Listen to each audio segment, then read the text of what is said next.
Hello all my dear student, कैसे हैं आप सभी लोग। मैं आपका अपने यूट्यूब चैनल जिस विद्यापीठ पर हार्दिक स्वागत करता हूं। देखिए माय डियर स्टूडेंट, अपने लोगों ने भारतीय संविधान का दर्शन फिलॉसफी ऑफ इंडियन कॉन्स्टिट्यूशन को शुरू किया था और मैंने फिलॉसफी ऑफ इंडियन कॉन्स्टिट्यूशन में आपको थोड़ा सा संविधान के दर्शन के बारे में समझाया था कि संविधान की फिलॉसफी क्या कहती है। और मैंने बताया था संविधान के दर्शन से जुड़े हुए आपको 4 हिस्से संविधान के पढ़ने हैं। उसमें पहला हिस्सा मैंने बताया था प्रेम्बल यानी कि प्रस्तावना, इसको उद्देशिका कहा जाता है। दूसरा हिस्सा मैंने बताया था मौलिक अधिकार, फंडामेंटल राइट। तीसरा हिस्सा बताया था मैंने राज्य के नीति निर्देशक सिद्धांत यानी कि डीपीएसपी। और चौथा हिस्सा बताया था वो था फंडामेंटल ड्यूटीज यानी कि मूल कर्तव्य। तो इन चारों हिस्सों में जब इन चारों हिस्से आप पढ़ेंगे संविधान के, तो इसमें आपको संविधान का दर्शन मिलेगा। और इन्हीं हिस्सों में से आज अपने लोग पहला हिस्सा शुरू करते हैं। और पहला हिस्सा शुरू करते हैं अपने लोग प्रस्तावना से, इसको उद्देशिका कहा जाता है। ठीक है, अभी मैंने बोर्ड पर उद्देशिका को लिख रखा है और उद्देशिका को मैंने इसलिए लिखा है ताकि मैं एक एक वर्ड को आपको समझा सकूं और यहाँ से किस टाइप के क्वेश्चन पूछे जाते हैं उनके बारे में चर्चा कर सकूं। बाकी अपने लोग उद्देशिका को बहुत ही डिटेल में, बहुत ही सरल, बहुत ही सारगर्भित तरीके से पढ़ेंगे और बिल्कुल समझते हुए पढ़ेंगे इसके एक एक वर्ड को, एक एक वर्ड के मीनिंग को, और इससे आने वाले क्वेश्चंस को भी अपने लोग समझते हुए चलेंगे। ठीक है ना। जो क्वेश्चन आ चुके हैं वो तो आप लोग कर ही लेंगे, जो नए क्वेश्चन बन सकते हैं उन पर भी अपने लोग चर्चा करते रहेंगे जैसे जैसे लेक्चर आगे बढ़ेगा।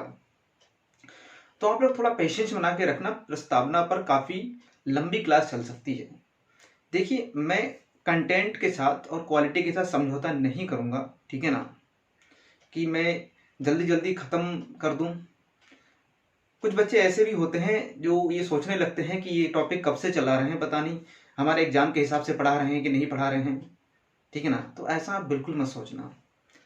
टीचिंग का काफ़ी अनुभव है मुझे, ठीक है ना, और मैं क्वेश्चन की जो एक जर्नी है उसको भी मैं देखता रहता हूँ, उस पर भी पूरी तरीके से एनालिसिस करता रहता हूँ। तो मैं जो आपको पढ़ाऊंगा वो बिल्कुल आपके एग्जाम के हिसाब से ही होगा। तो इस तनाव को लेकर कभी मत चलना कि प्रेम्बल पर बहुत ज़्यादा लंबी क्लास चल गई है, प्रेम्बल पर कुछ ज़्यादा ही चर्चा हो गई है। देखिए, मेरा एक ही कहना है, आप किसी सब्जेक्ट को एक बार पढ़ें, लेकिन अच्छे से पढ़ें, कायदे से पढ़ें, समझते हुए पढ़ें, ताकि दोबारा आपको भविष्य में कभी भी उस सब्जेक्ट पर फिर से टाइम खर्च करने की ज़रूरत ना पड़े। क्योंकि टाइम आपके पास लिमिटेड है, आपके पास अनलिमिटेड टाइम नहीं है कि आप एक सब्जेक्ट को 10 बार पढ़ें।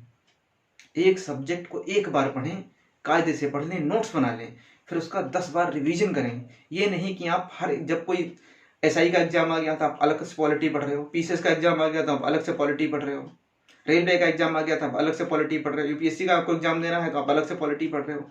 तो ऐसे तो आप पूरे लाइफ पॉलिटी ही पढ़ते रहोगे। एक बार कायदे से पॉलिटी पढ़ लो, चीज़ों को समझ लो, उसके बाद आप अपने उसी नोट्स को बार बार रिवाइज करते रहो। देखो आपकी पॉलिटी कितनी अच्छी हो जाती है। ठीक है, तो शुरू करते हैं। भारतीय संविधान।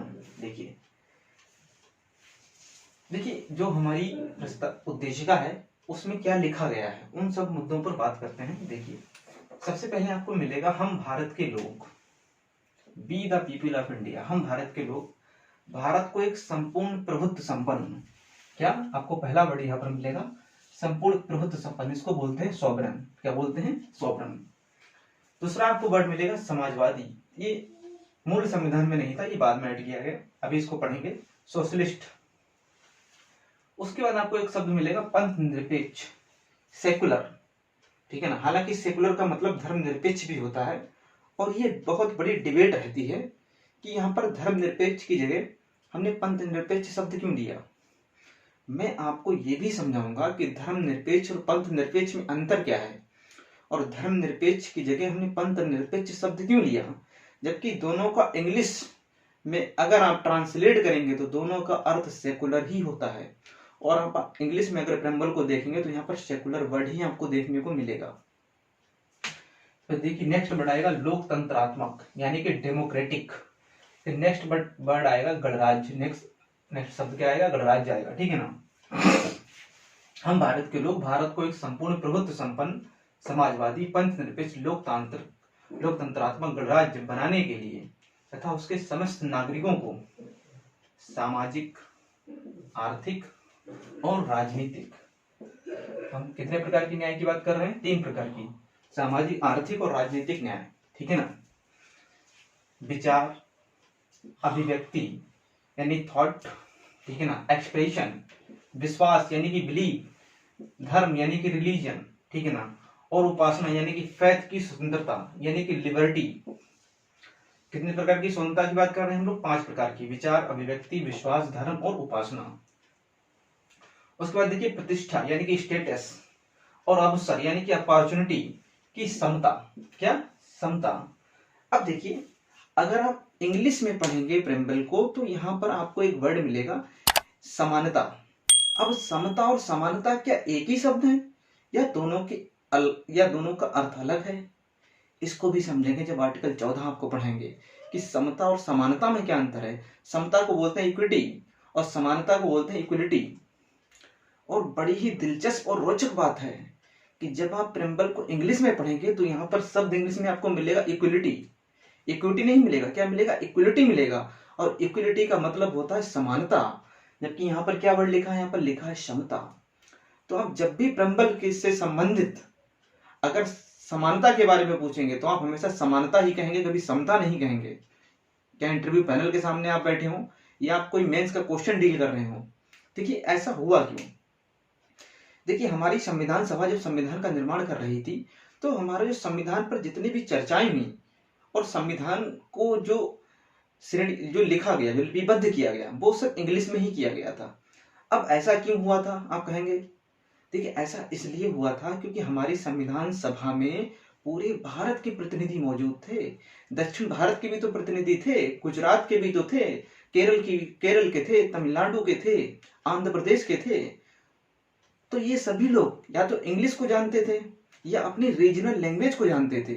ये हिंदी में इतना ज्यादा ये हिंदी को इतने अच्छे से नहीं जानते थे या हिंदी में इतने सहज नहीं महसूस करते थे। तो या तो फिर संविधान सभा में रीजनल हर एक व्यक्ति के हर एक स्टेट की रीजनल लैंग्वेज में बात होती, इससे तो बहुत ज्यादा टाइम लग जाता। तो अंग्रेजी सभी जानते थे, तो संविधान सभा में जितनी भी बहस हुई वो सब किस में हुई? सब इंग्लिश में हुई।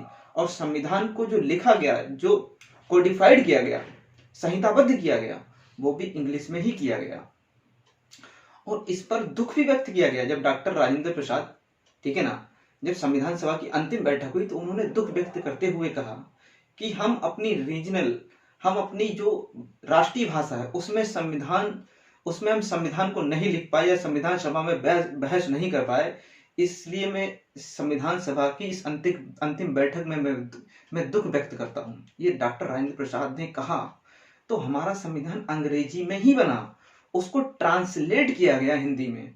अब ट्रांसलेट तो किसी व्यक्ति ने किया होगा ना। अब वो व्यक्ति संविधान सभा के एप्रोप्रिएट तो अपनी पोजीशन नहीं रख सकता है, तो जब ट्रांसलेट किया तो कुछ ना कुछ उसमें एरर हो गया। इसी वजह से यहां पर समानता की जगह शब्द कौन सा लिख गया? समता लिख गया। फिर देखिए था उन सब में व्यक्ति की गरिमा, डिग्निटी ऑफ इंडिविजुअल, और राष्ट्र की एकता यानी कि यूनिटी एंड अखंडता यानी कि इंटीग्रिटी को सुनिश्चित करने वाली बंधुता यानी कि फ्रेटर्निटी बढ़ाने के लिए दृढ़ संकल्प होकर अपनी संविधान सभा में आज तारीख 26 नवंबर 1949, ये ग्रेगोरियन कैलेंडर के अनुसार हमारे यहाँ डेट लिखी है। हमारा संविधान कब बना? 26 नवंबर 1949। ये डेट ग्रेगोरियन कैलेंडर के आधार पर लिखी है, ठीक है ना। लेकिन सबसे रोचक बात है, आज आप किसी से भी पूछें, हाई स्कूल इंटर में पढ़ने वाले एक बच्चे से भी पूछें कि हमारा संविधान कब बना, वो फटाक से आंसर दे देगा 26 नवंबर 1949। लेकिन अगर आप उससे पूछ लें कि हिंदी मंथ के अनुसार हमारा संविधान कौन सी डेट को बना, तो शायद ही कोई बता पाए। और अभी तक मुझे नहीं लगता है कि ये बात आपको भी पता होगी, क्योंकि अपने सभी लोग उन्हीं चीजों को याद करते हैं जो ज्यादा सुनते हैं। तो कभी भी यहां से एक नया क्वेश्चन पुटअप हो सकता है, वो हिंदी कैलेंडर के अनुसार आपसे संविधान को लागू होने की तारीख को पूछ सकते हैं। तो हिंदी कैलेंडर के अनुसार संविधान कब लागू हुआ, संविधान कब बनकर तैयार हुआ, तो देखिए मिति मार्गशीर्ष क्या है? मिति मार्गशीर्ष शुक्ल सप्तमी संवत 2006 विक्रमी। यानी मिति मार्गशीर्ष का मतलब है उस टाइम मार्गशीर्ष का महीना था, ठीक है ना। हमारे यहाँ हिंदी में 12 महीने होते हैं, जैसे इंग्लिश कैलेंडर में होते हैं, ग्रेगोरियन कैलेंडर में होते हैं। और शुक्ल सप्तमी यानी पक्ष कौन सा था? शुक्ल। देखिए दो पक्ष होते हैं, शुक्ल पक्ष होता है, कृष्ण पक्ष होता है। शुक्ल पक्ष बोलते हैं जब क्या होता है, जब उजाला होता है, जब रोशनी होती है, जब दिन होता है, ठीक है ना। जब चंद्रमा जो है वो बड़ा होता है, और क्या होता है, जब पूर्णिमा होती है, ठीक है ना। जब चंद्रमा पूरा होता है, पूर्णिमा होती है, इसको बोलते हैं शुक्ल पक्ष। जब चंद्रमा जो है धीरे धीरे छोटा होता है और अमावस्या होती है, इसको बोलते हैं कृष्ण पक्ष, ठीक है ना। तो शुक्ल पक्ष, शुक्ल सप्तमी शुक्ल पक्ष का महीना था, संवत 2000 और विक्रमी। और कौन से संवत के अनुसार हमने यहाँ पर लिया है? विक्रम संवत। ये वो डेट है जो हिंदी मंथ के अनुसार है, ठीक है। को एतद द्वारा इस संविधान को अंगीकृत, अधिनियमित और आत्मार्पित करते हैं। देखिए अंगीकृत, अधिनियमित और आत्मार्पित, इन तीनों शब्दों का अर्थ मैं बताऊंगा जब प्रस्तावना के एक एक शब्द को बताऊंगा। मैंने आपको बताया प्रस्तावना में लगभग 63 शब्द हैं। उन 63 शब्दों में जो मेन टर्मिनोलॉजी है प्रस्तावना की, वो सारी टर्मिनोलॉजी को मैं बहुत ही अच्छे से, बहुत ही सरल तरीके से आपको समझाऊंगा। अब देखिए मैंने इसको क्यों लिखा है, इसके पीछे कोई ना कोई कारण है, कोई ना कोई लॉजिक है। देखिए प्रस्तावना से जो क्वेश्चन पूछने का ट्रेंड है एग्जामिनर का, वो इस तरीके से भी है कि वो क्या करते हैं, प्रस्तावना में जो शब्द दिए होते हैं उनको, जैसा कई उद्देशिका में प्रस्तावना में शब्द लिखे गए हैं, उन्हीं के क्रम के अनुसार वो लगाने के लिए आपसे एग्जाम में कहते हैं।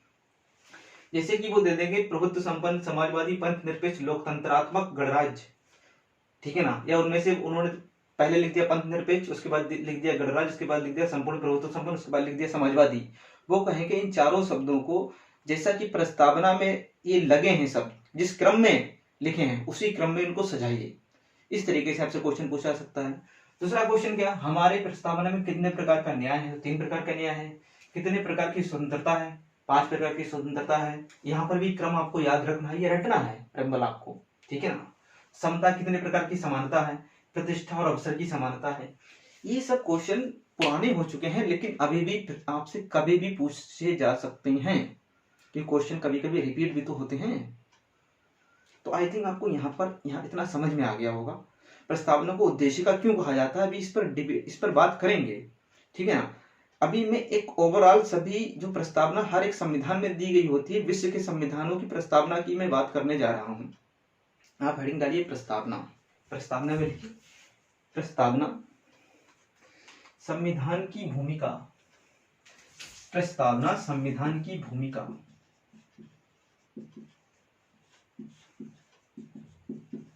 प्रस्तावना संविधान की भूमिका यह आमुख की भांति है। प्रस्तावना संविधान की भूमिका आमुख की भांति है।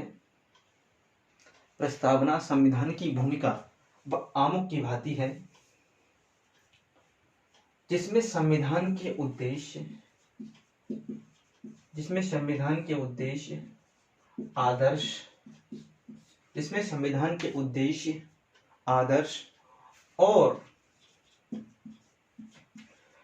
शासन प्रणाली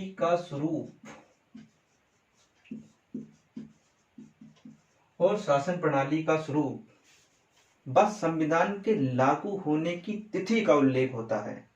बस संविधान के लागू होने की तिथि का उल्लेख होता है। बस संविधान के लागू होने की तिथि का उल्लेख होता है। यानी कि प्रस्तावना संविधान की भूमिका या आमुख की भांति है, जिसमें संविधान के उद्देश्य, आदर्श, शासन प्रणाली का स्वरूप बस संविधान के लागू होने की तिथि का उल्लेख होता है, ठीक है ना। ये प्रस्तावना की एक जनरल डेफिनेशन है, ठीक है ना। अब देखिए यहां से नए क्वेश्चन कैसे पूछे जा सकते हैं। कुछ एक मैं 2-3 आपको स्टेटमेंट लिखाता हूं, देखिए नई लाइन से। देखिए प्रस्तावना प्रत्येक लिखित संविधान की विशेषता है। प्रस्तावना प्रत्येक लिखित संविधान की विशेषता है। प्रस्तावना प्रत्येक लिखित संविधान की विशेषता है। दूसरा स्टेटमेंट लिखिए, अभी इनको सबको समझाऊंगा, पहले आप लिख लीजिए। लिखिए आलिखित संविधान में प्रस्तावना नहीं पाई जाती है। आलिखित संविधान में प्रस्तावना नहीं पाई जाती है। फिर एक तीसरा स्टेटमेंट लिखिए, लिखिए, प्रत्येक लिखित संविधान में प्रस्तावना का पाया जाना अनिवार्य नहीं है।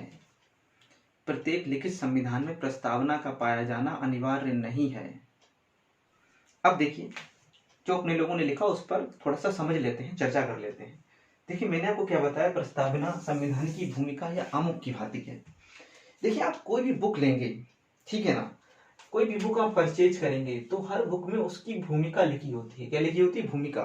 उसका इंट्रोडक्शन लिखा होता है और उस भूमिका में क्या लिखा होता है कि इस बुक को मैंने किस उद्देश्य से लिखा है, उस बुक को जिस उद्देश्य से लिखा है उस उद्देश्य के बारे में जानकारी भूमिका में ही होती है। यानी कि उस उद्देश्य, उस बुक में क्या कंटेंट है, उस कंटेंट के क्या उद्देश्य है, वो कहाँ होता है? वो भूमिका में ही होता है। किसमें होता है? भूमिका में लिखा होता है। और क्या होता है, जब लेखक, कोई ऑथर कोई बुक लिखता है, जब वो पूरी बुक को लिख लेता है, उसके बाद वो लास्ट में जाकर इंट्रो लिखता है। क्योंकि जब वो बुक को लिख लेगा उसके बाद ही तो उसे पता चलेगा कि मैंने जो बुक लिखी है उसका उद्देश्य क्या है। जब वो लास्ट में बुक को लिखने के बाद उस पर डेट डालने के बाद सिग्नेचर करता है, तभी समझ लिया जाता है कि बुक उसने समाप्त कर दी है, उसने पूरी बुक को लिख लिया है। हालांकि जब उसकी प्रिंटिंग होती है तो वो उस इंट्रोडक्शन को आगे लगा दिया जाता है। तो ऐसी ही एक बुक है, संविधान रूपी बुक है। उस संविधान रूपी बुक में भी क्या है? एक प्रस्तावना है। और उस प्रस्तावना को पढ़कर हम संविधान के उद्देश्यों और आदर्शों का पता लगा पाते हैं। क्या कर पाते हैं? संविधान के उद्देश्यों और आदर्शों का पता लगा पाते हैं। संविधान के उद्देश्य और आदर्श क्या हैं? संविधान के उद्देश्य हैं प्रत्येक व्यक्ति को सामाजिक, आर्थिक, राजनीतिक न्याय दिलवाना। संविधान के उद्देश्य हैं प्रत्येक व्यक्ति को विचार अभिव्यक्ति, धर्म उपासना की स्वतंत्रता, विचार अभिव्यक्ति, विश्वास, धर्म उपासना की स्वतंत्रता प्रदान करना। संविधान का उद्देश्य है भारत के प्रत्येक नागरिक के बीच बंधुता को बढ़ाना, भारत के प्रत्येक नागरिक के बीच एकता को बढ़ाना, भारत की एकता, अखंडता को अक्षुण्ण रखना। ये संविधान के उद्देश्य हैं, संविधान के उद्देश्य और आदर्श हैं ये। और क्या है? प्रस्तावना में शासन प्रणाली का स्वरूप होता है। हमारे यहाँ शासन प्रणाली कैसे होगी?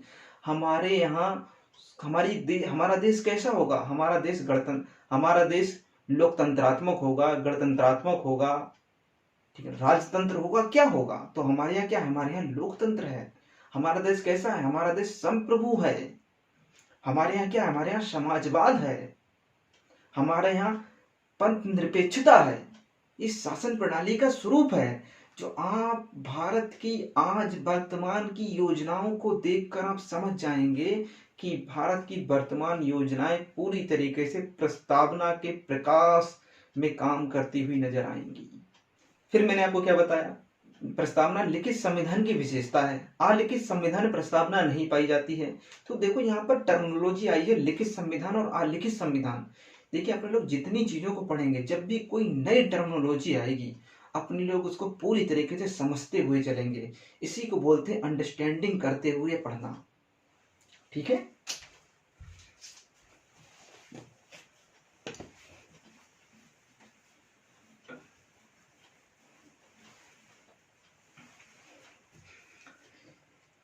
देखिए संविधान, अगर आप राजनीति विज्ञान में जाएंगे तो संविधान को कई तरीके से आप डिफरेंशिएट करेंगे, लेकिन हम अभी केवल एक ही आयाम पर बात करते हैं, लिखित और अलिखित संविधान पर। वैसे तो संविधान के डिफरेंशिएट के बहुत सारे आयाम होते हैं।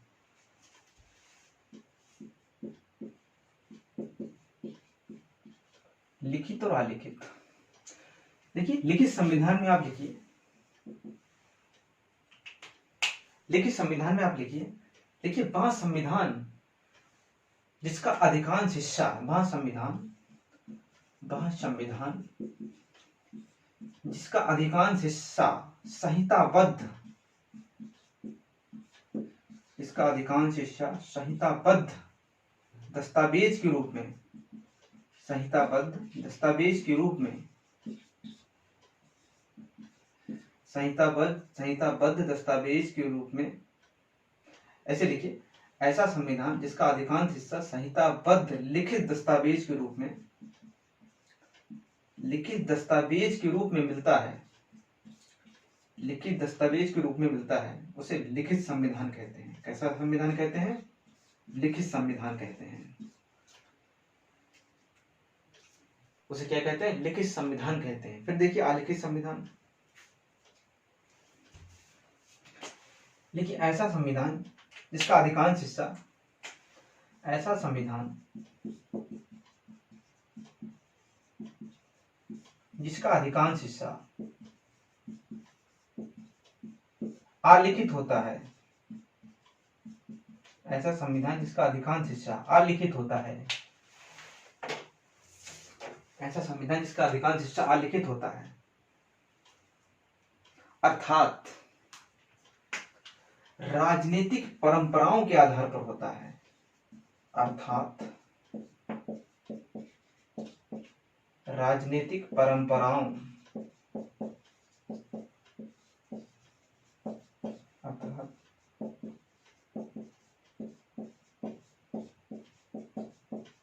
राजनीतिक परंपराओं के आधार पर होता है, उसे अलिखित संविधान कहते हैं, उसे अलिखित संविधान कहते हैं। देखिए अभी आप यहाँ पर एक शब्द आया होगा संहिताबद्ध, इसको बोलते हैं कोडिफाइड, इसको भी समझेंगे ये क्या होता है, ठीक है ना। देखिए अगर बात करें लिखित संविधान की, तो अमेरिका का जो संविधान है वो कैसा है? वो लिखित संविधान है, ठीक है ना। और जो ब्रिटेन का संविधान है वो कैसा है? वो अलिखित संविधान है। और अमेरिका का विश्व का पहला ऐसा आधुनिक संविधान है जो लिखित संविधान है। अमेरिका का संविधान विश्व का पहला आधुनिक लिखित संविधान है। इसको आप नोट भी कर लीजिए, नोट डाल के लिख लीजिए, मैं लिखा देता हूं। लिखिए, अमेरिका का संविधान विश्व का पहला लिखित संविधान है। अमेरिका का संविधान विश्व का पहला लिखित संविधान है। तो हमारे यहाँ संविधान कैसा है? लिखित है अलिखित है? हमारे यहाँ तो संविधान तो लिखित है। तो हमने ये कॉन्सेप्ट कहाँ से लिया है? हमने ये कॉन्सेप्ट लिया है अमेरिका से। कहाँ से लिया है? अमेरिका से, ठीक है ना। क्योंकि हमारे यहाँ संविधान कैसा है? लिखित है, जबकि ब्रिटेन में संविधान कैसा है? अलिखित है। अच्छा आप देखिए, जब संविधान, पहले इसको समझ लीजिए कि संहिताबद्ध का मतलब क्या है। संहिताबद्ध का मतलब है संविधान को सही तरीके से व्यवस्थित करके लिखना, ठीक है ना। यानी संविधान को पूरी तरीके से अरेंज करके लिखना, सिस्टमैटिक वे में लिखना, इसी को बोलते हैं संहिताबद्ध, कोडिफाइड करके लिखना। और मैंने आपको पीछे के लेक्चर में समझाया है कि संविधान को बहुत ही वेल अरेंज्ड ऑर्डर में लिखा गया है। और वेल अरेंज्ड ऑर्डर संविधान का क्या है? संविधान में पहले आपको पार्ट मिलेंगे। पार्ट किस में डिवाइड हैं? चैप्टर में डिवाइड हैं। चैप्टर किस में डिवाइड हैं? चैप्टर आर्टिकल्स में डिवाइड है। आर्टिकल किस में डिवाइड है? क्लॉज में डिवाइड है। क्लॉज किस में डिवाइड है? सब क्लॉज में डिवाइड है। इस तरीके से संविधान को बहुत ही अच्छे तरीके से कोडिफाइड करके लिखा गया है, ताकि संविधान व्यवस्थित हो, अरेंज्ड हो, ठीक है ना। अब देखो, जहां का संविधान अलिखित है तो वहां पर फिर काम कैसे होगा? वहां का शासन प्रणाली कैसे चलेगी? अगर कोई केस कोर्ट में चला गया, कोई मुद्दा, कोई विषय केस कोर्ट में चला गया, तो फिर जो न्यायाधीश है वो कैसे फैसला सुनाएगा कि संविधान तो अलिखित है। अब जब संविधान अलिखित है तो न्यायाधीश किस आधार पर, किस बेस पर इंटरप्रिटेशन करेगा, व्याख्या करेगा? ये भी तो क्वेश्चन उठता है ना। देखो हुआ क्या, ब्रिटेन में बहुत बहुत बड़े विधि वेता हुए हैं, डाइसी हुए हैं। ये इतने बड़े विधि वेता थे कि इन्होंने विधि के संबंध में काफी सारी पुस्तकें लिखी हैं।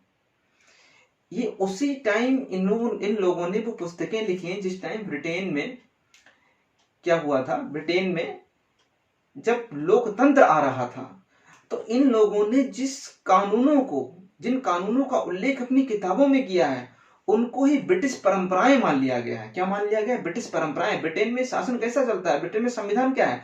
परंपरा के आधार पर है। तो इन लोगों की किताबों को ही वहां पर संविधान का रूप दिया जाता है। देखो ब्रिटेन में हुआ क्या था, इंग्लैंड में पहले राजतंत्र था, वहां पर राजा और रानी होते थे, और राजा कैसा होता था? निरंकुश होता था। देखो निरंकुश का मतलब क्या होता है? निरंकुश का मतलब ये होता है जहां पर केवल राजा की ही चले। निरंकुश का मतलब ये कतई नहीं होता कि अत्याचारी होता है राजा। जैसे कि आप चंद्रगुप्त मौर्य में जाइए, ठीक है ना, मौर्य चंद्रगुप्त मौर्य जो थे वो कोई अत्याचारी थोड़ा ना थे, लेकिन चंद्रगुप्त मौर्य एक निरंकुश राजा थे, क्योंकि चंद्रगुप्त मौर्य कोई बात कहेंगे वही कानून होगा। चंद्रगुप्त मौर्य जो चाहेंगे वही करेंगे। जनता को कोई अधिकार नहीं होते हैं। ऐसे ही अकबर कोई भी बात कहेंगे, उनकी कही गई बात कानून बन जाएगी। वहां पर जनता को कोई राइट नहीं है। ऐसे ही वहां पर राजतंत्र था और वहां का राजा बहुत निरंकुश था। तो लोगों ने क्या किया? इसके खिलाफ आवाज उठाना शुरू की। लोगों ने अपने अधिकारों को मांगना शुरू किया।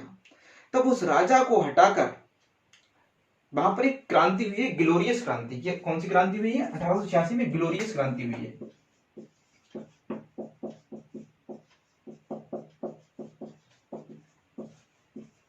तो ग्लोरियस क्रांति इसे कहते हैं क्योंकि इसमें किसी भी प्रकार की हिंसा का प्रयोग नहीं किया गया था।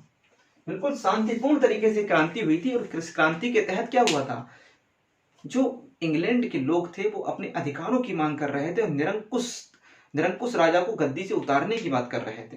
तो उस राजा की एक बेटी थी जिसका नाम था मैरी, और उसका भाई था जिसका नाम था डेविड, ठीक है ना। उन लोगों ने ब्रिटेन इंग्लैंड की जनता से ये कहा कि देखिए, आप लोग चाहते हैं आपको अधिकार मिले, लोकतंत्र है, तो आज से अगर ब्रिटेन में कोई कानून बनेगा तो वो आपसे पूछ कर बनेगा। और इसी को आगे भविष्य में फिर लोगों ने क्या किया? अपने चुने हुए प्रतिनिधियों को भेजने लगे और उसी को बोला गया मंत्री परिषद। कहा कि राजा और रानी आज से केवल मंत्री परिषद की सलाह पर ही काम करेंगे। जो मंत्री परिषद कह देंगे राजा रानी उस पर साइन कर देंगे। जो मंत्री परिषद की राय होगी, राजा रानी मंत्री परिषद की सलाह को बिल्कुल लौटा नहीं सकते। तो इंग्लैंड में राजा रानी केवल नाम मात्र के शासक हैं। वहां सारा काम कौन करता है? मंत्री परिषद करती है। तो ब्रिटेन में जो शासन चलता है वहां पर आलिखित संविधान, लेकिन परंपराओं के आधार पर शासन चलता है। और वो परंपराएं ब्रिटेन में कैसे इन्वॉल्व हुई, कैसे आई? ब्रिटेन में बहुत बहुत बड़े विधिवेत्ता हुए, उन्होंने विधि कानून को बहुत अच्छी तरीके से कोडिफाइड किया है अपनी किताब में। और उन किताबों में जो बातें लिखी हैं वही धीरे धीरे परंपरा का रूप ले लिया, और उसी परंपरा के आधार पर आज ब्रिटेन की पूरी शासन प्रणाली चलती है। और अगर जुडिशरी में कोई भी मैटर जाता है तो जो बड़े बड़े विधिवेत्ता हैं, जो किताबें लिख के गए हैं कानून के, संविधान के बारे में, कानून के बारे में, उन किताबों के प्रकाश सहारे से ही वहां पर इंटरप्रिटेशन किया जाता है। देखिए, अभी ज्यादा मैं लिखा नहीं रहा हूं, मैं आपको केवल अंडरस्टैंडिंग दे रहा हूं, ठीक है ना। और मैंने आपको जो 3-4 लाइनें आज लिखाई हैं वहां से बहुत अच्छे से क्वेश्चन बन सकते हैं लिखित संविधान और अलिखित संविधान पर और प्रस्तावना पर। प्रस्तावना क्या हर एक संविधान का अनिवार्य पार्ट होता है? क्या प्रस्तावना लिखित संविधान का अनिवार्य पार्ट है? इस तरीके से आपसे कंफ्यूजिंग वाले क्वेश्चन पूछे जा सकते हैं। तो मैंने वो तीनों स्टेटमेंट लिखा है, उनको आप अच्छे से समझिए, उनसे कभी भी क्वेश्चन पूछा जा सकता है, ठीक है माय डियर स्टूडेंट। और लिखित अलिखित संविधान पर मैंने बहुत अच्छे से आपको एक ओवरव्यू दिया। आई थिंक आपको समझ में आया होगा, ठीक है। तो आज इतना ही रखते हैं, मिलते हैं अपने लोग नेक्स्ट वीडियो में। तब तक आप अपना ख्याल रखिए और ज़्यादा से ज़्यादा चैनल को शेयर कीजिए।